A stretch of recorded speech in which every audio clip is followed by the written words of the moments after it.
নমস্কাৰ, কি খবৰ মৰমৰ ছাত্ৰ ছাত্ৰীসকল? তোমালোকৰ পঢ়া শুনা কেনে চলি আছে? ভালে চলি আছেনে? তোমালোকৰ যিকেইটা এক্সাম গৈছে সেইবিলাকৰ টেনশ্যন লৈ থাকিব নালাগে, কাৰণ তোমালোকৰ পিছৰ যিকেইটা এক্সাম আছে সেইকেইটা যাতে ভালকৈ তোমালোকে দিয়া তাৰে প্ৰস্তুতি চলোৱা।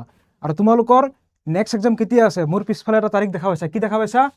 20 ফেব্ৰুৱাৰী 2026, মানে 20 তাৰিখে তোমালোকৰ কি আছে? গণিতৰ পৰীক্ষা। কি পৰীক্ষা আছে? গণিতৰ পৰীক্ষা। এই তাৰিখটো তোমালোকে পাহৰি নাযাবা, ঠিক আছে? গণিতৰ পৰীক্ষা। গতিকে চোৱা, এতিয়া তোমালোকৰ মনত চাগে কুৱেশ্যন আহিছে যে ছাৰ সকলোখিনি আমি পাহৰি গ'লোঁ, কাৰণ এইকেইদিন আমাৰ অসমীয়া পৰীক্ষা আছিলে, ছ'চিয়েলৰ পৰীক্ষা আছিলে, ইংলিছৰ পৰীক্ষা আছিলে। সেইকেইটা পঢ়ি থাকোঁতে আমি সকলোখিনি পাহৰিছোঁ যেন লাগি আছে। তাৰপিছত তোমালোকে ভাবি আছা যে ছাৰ পেপাৰ টান হ'ব নে সহজ হ'ব, ৰিভিজন এতিয়ালৈকে কমপ্লিট হোৱা নাই, যিখিনিও কৰিছিলোঁ সেইখিনিও এইকেইদিনত পাহৰি থাকিলোঁ, ঠিক আছে? পেপাৰ সহজ হ'ব নে টান হ'ব? এতিয়া আমি কৰোঁতো কি কৰোঁ? এতিয়া আমি কৰিমতো কি কৰিম? গতিকে চোৱা ইয়াত কি লিখিছোঁ মই? গণিত পৰীক্ষাৰ কাৰণে এতিয়া আৰু ভয় নাই। কিয় ভয় নাই? কাৰণ মই তোমালোকৰ লগত আছোঁ।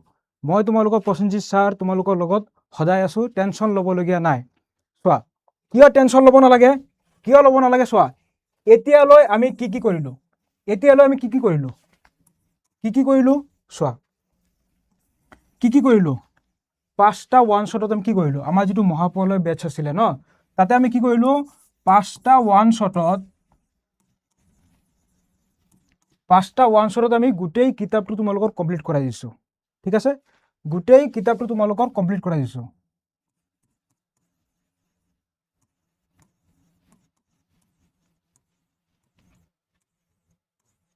গোটেই কিতাপটো কমপ্লিট। তাৰপিছত আমি কি কৰিছোঁ? তাত আমি কি কৰিছোঁ? ইম্পৰ্টেণ্ট কুৱেশ্যনবিলাক আলোচনা কৰিছোঁ।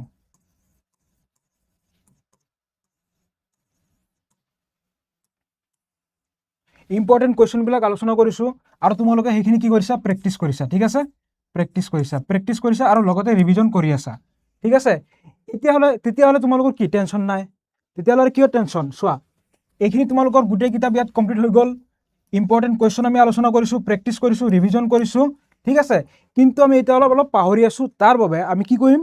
তোমালোকৰ সৈতে গোটেই কিতাপটোৰে এটা ফুল ৰিভিজন আনিম, ঠিক আছে? মহা ৰিভিজন, মানে গোটেই কিতাপটো তাতে আমি আলোচনা কৰিম। চোৱা, এতিয়া তোমালোকৰ ভয়ৰ কাৰণ কি?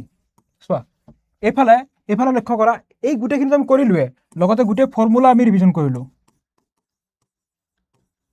গোটেই ফৰ্মুলাও আমি ক্লিয়াৰ কৰিলোঁ, ঠিক আছে? মুখস্থ কৰিলোঁ, ৰিভিজন কৰিলোঁ। এতিয়া ভয়ৰ কাৰণ কি? তোমালোকৰ এনজাইটি নেকি? যে যিখিনিও পঢ়িলোঁ, যিখিনিও জানো,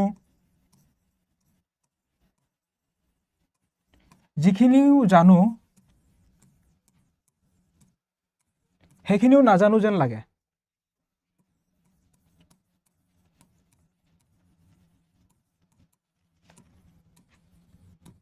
যিখিনি জানো সেইখিনিও নাজানো যেন লাগে। তোমালোকৰ এইটো এনজাইটি হৈ আছে নেকি? তাৰপিছত পাহৰি যাওঁ যেন লাগে। চোৱা, গণিতত ভয়ৰ কাৰণ কি? এইটোৱে, তোমালোকৰ ৰিভিজন কম, ঠিক আছে? প্ৰেক্টিছ আৰু ৰিভিজন কম হ'লে তোমালোকৰ গণিতত ভয়টো থাকিবই, আৰু এইটো এনজাইটি তোমালোকৰ থাকিবই।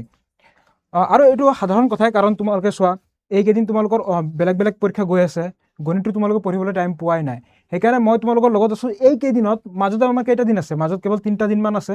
আজি হৈ গ'ল তোমালোকৰ 16, 17, 18, 19, 20 তাৰিখেতো পৰীক্ষাই।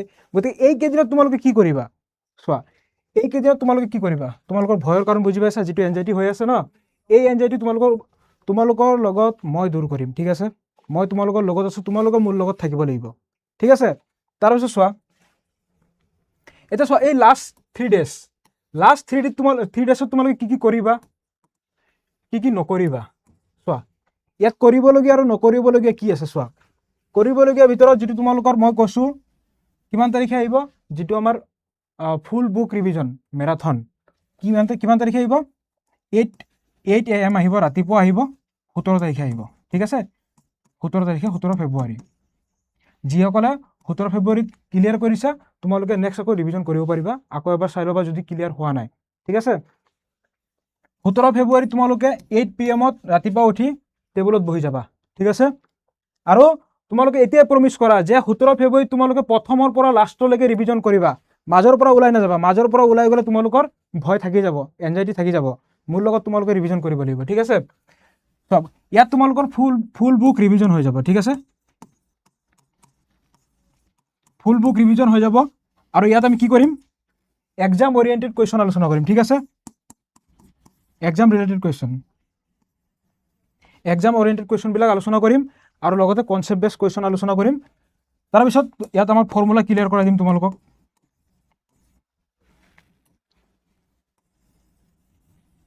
ফৰ্মুলা ক্লিয়াৰ কৰাই দিম। তাৰপিছত তোমালোকৰ এছাৰশ্যন ৰিজন টাইপৰ যিবিলাক কুৱেশ্যন, তাৰপিছত কেছ ষ্টাডি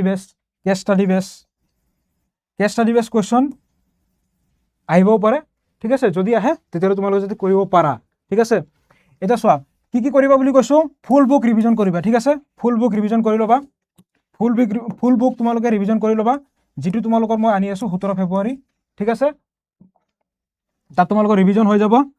তাৰপিছত এক্সাম ওৰিয়েণ্টেড যিখিনি কুৱেশ্যন, ঠিক আছে, যিখিনি কনচেপ্ট তোমালোকে এতিয়ালৈকে আলোচনা কৰিলা, সেই কনচেপ্টৰ ওপৰতে যিখিনি কুৱেশ্যন মই লৈ আহিম, কনচেপ্টটো ক্লিয়াৰ হৈ যাব, কুৱেশ্যনো ক্লিয়াৰ হৈ যাব, ঠিক আছে। তাৰপিছত তোমালোকে ফৰ্মুলা ক্লিয়াৰ কৰিবা, ঠিক আছে। এইখিনি মই কৰাই দিম তোমালোকক, ফৰ্মুলা ক্লিয়াৰ মই কৰাই দিম, টেনশ্যন ল'ব নালাগে, ঠিক আছে। তাৰপিছত যিটো এছাৰশ্যন ৰিজন টাইপৰ কুৱেশ্যন মই তোমালোকৰ লগত আলোচনা কৰিছোঁ, সেইখিনি তোমালোকে চাই ল'বা, ঠিক আছে। তাৰপিছত চোৱা কেছ বেছ ষ্টাডি, মানে কেছ ষ্টাডি বেছ কুৱেশ্যন যিখিনি থাকে, ঠিক আছে। এতিয়া ইয়াত কি কি তোমালোকে নকৰিবা, চোৱা নতুনকৈ তোমালোকে ৰেফাৰেঞ্চ বুক নাচাবা, ঠিক আছে। যে নতুনকৈ ৰেফাৰেঞ্চ বুক চাওঁ, যে কেনেধৰণৰ কুৱেশ্যন আহিব পাৰে, চোৱা নতুন ৰেফাৰেঞ্চ বুক নাচাবা, নতুন ৰেফাৰেঞ্চ বুক তোমালোকে নাচাবা, ঠিক আছে। তাৰপিছত চোৱা PYQ মানে প্ৰিভিয়াছ ইয়াৰ কুৱেশ্যন পেপাৰ যদি তোমালোকে যিকেইটা আলোচনা কৰিছে নতুনকৈ আৰু এটা পেপাৰ নতুনকৈ আলোচনা কৰিবলৈ নাযাবা, ঠিক আছে। কাৰণ তোমালোকে এতিয়া টাইম নহ'বইচোন, এতিয়া তোমালোকে ৰিভিজন কৰিবলৈ আছে, যিখিনি পঢ়িছা সেইখিনি। যদি তোমালোকে প্ৰিভিয়াছ ইয়াৰ কুৱেশ্যন পেপাৰ যদি 2-এটা পেপাৰ আগতে চাইছা, ঠিক আছে, সেইখিনি চালে চাব পাৰা তোমালোকৰ ৰিভাইজ হৈ যাব। কিন্তু নতুনকৈ এটা পেপাৰ এতিয়া ল'বলৈ তোমাৰ টাইম নহ'ব, কাৰণ তোমালোকৰ এইখিনি ৰিভাইজ কৰিবলৈ আছে। এইকেইদিনটো তোমালোকে পঢ়াই নাই, এইকেইদিন তোমালোকে বেলেগ ছাবজেক্টত পঢ়ি আছিলা, ঠিক আছে। এইখিনি ৰিভাইজ কৰিবলৈ আছে তোমালোকৰ। আৰু মেইন হৈ গ'ল তোমালোকৰ ফৰ্মুলা যদি পাহৰি যোৱা তেতিয়াহ'লেতো বাকীখিনি তোমালোকৰ একো কামতে নাহিব, ঠিক আছে। নতুনকৈ ৰেফাৰেঞ্চ বুক নাচাবা তোমালোকে, ঠিক আছে।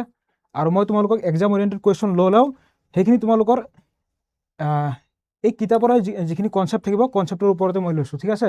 একদম ইজি লৈছোঁ, বেছি টান নহয়। কনচেপ্ট ক্লিয়াৰ থাকিলে গোটেই কুৱেশ্যনে ইজি হৈ যায়।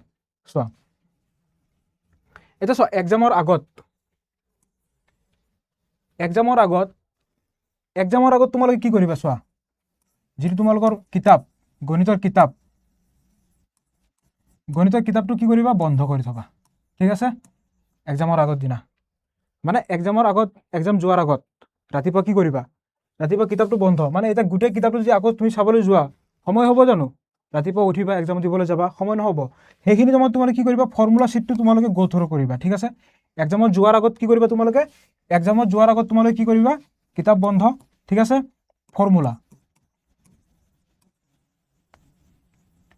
ফৰ্মুলা শ্বীট যিটো আছে সেইটো তোমালোকে গো থ্ৰু কৰিবা, ঠিক আছে। সেইটো মই তোমালোকক কৰাই দিম, টেনশ্যন ল'ব নালাগে, ঠিক আছে। ফৰ্মুলা শ্বীটটো গো থ্ৰু কৰিবা।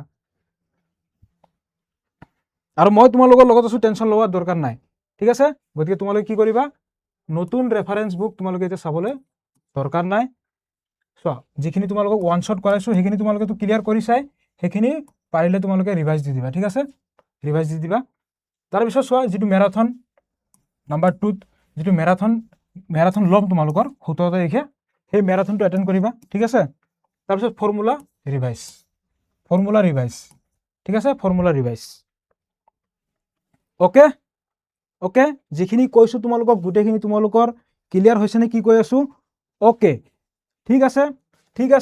লগ পাম তোমালোকক সকলোকে। এইফালে চোৱা অল দ্য বেষ্ট, তোমালোকৰ এক্সাম আহি গ'ল। এক্সামৰ কাৰণে সকলোকে অল দ্য বেষ্ট, মোৰ ফালৰ পৰা, ঠিক আছে। ভালদৰে তোমালোকৰ কনচেপ্ট ক্লিয়াৰ কৰা, সকলোকে অল দ্য বেষ্ট।